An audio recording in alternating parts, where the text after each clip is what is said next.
Officials are Mr. Worcester, Mr. Clark, and Mr. Stett. And the tip-off will be controlled by Foxcroft Academy. It'll be Natalie Robinson.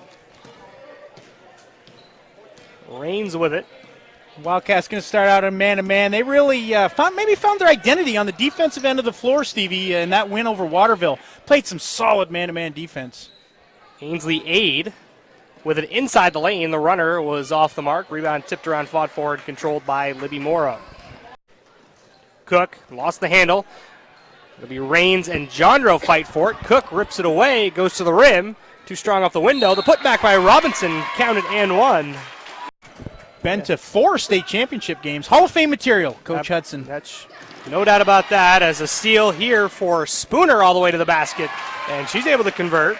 Oh, the scrappiness. 7-0 start here by the Ponies. Victorious in that one. But 7-0 the early lead for Foxcroft. Schoberg gets Presque Isle on the board.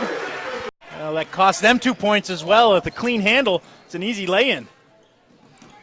Castoni drives right, kicks it out to Morrow. She'll launch it from deep and rattle it in.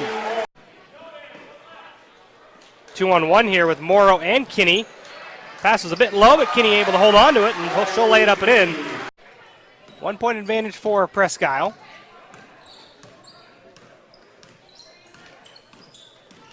Rains, pick and fade with Anderson. They'll swing it to Marsh.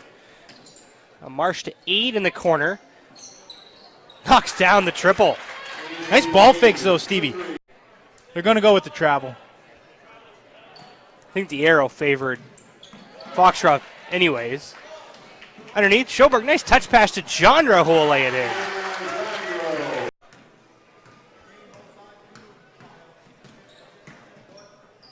Castoni for 3. Hangs the net, too, Stevie. I did notice, though, when you came through the gym, everybody stood up. They rolled out the red carpet for you. Castoni misses the 3. Cassavant the board. Legassi connects. That's a couple in a row now for the Wildcats. From behind the arc. Stretching it out. 14-point lead here. Presque Isle's now doubled up Foxcroft. 28-14. 3:20 remaining in the first half as Anderson's jumper banks it in. A lost start right there, using the window from that 45-degree angle. Legassi again for 3. They're heating up in Wildcat Nation. The Wildcats on the glass. Schoberg dumps it underneath to Kinney. She's blocked by Rains. That's a great recovery by Rains coming from behind. Kinney elevates. I don't think she can be blocked, but allowed Rains to get in there. Cook to the rim, banks it home. You got a little run here from the Ponies. Legassi came up short, and Ryder and Cook battle for it. And they're going to call a foul on Ryder, it looks like.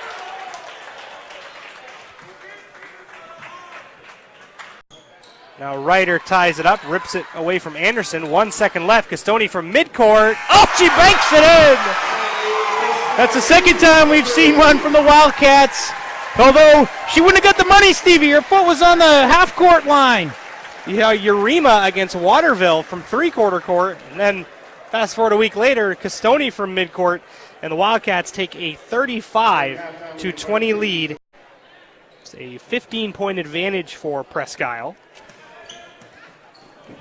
Aid with it inside the lane. The runner came up short. The putback for Rains at the bottom of the backboard. And Schoberg will have it for Presque Isle. Now it's Jondro. Will let it fly for 3. Ryder looking for the stick back. That wouldn't go either. Well, we've seen a few times here this afternoon.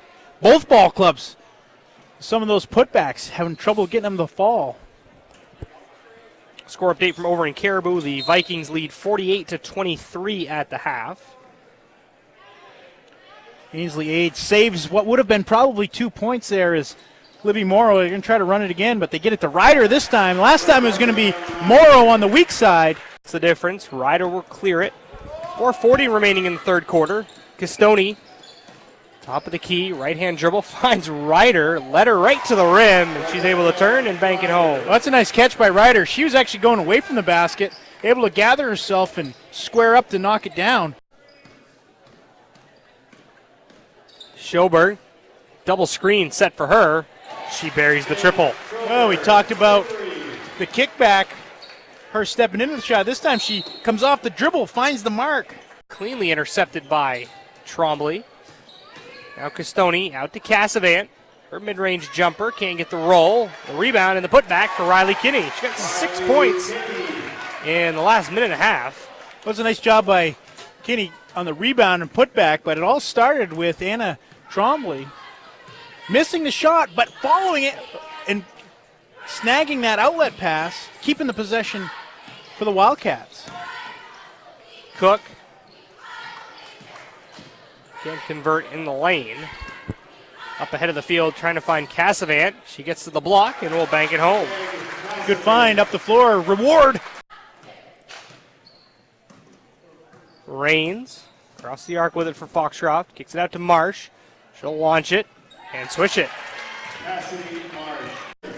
Well, you can get, if you have at least somebody else step up, doesn't have maybe not necessarily consistent, but if you can get a different kid each night to come up with 8 to 10, 12 points, well, that certainly bodes well. As Jandro able to finish with the push in the back. Screen set. Harmon Weeks with it. Pass deflected by Himes. Running with Lord. Himes stops and fires, misses, and that will do it. The final score, 64-43. The Wildcats come up with the victory.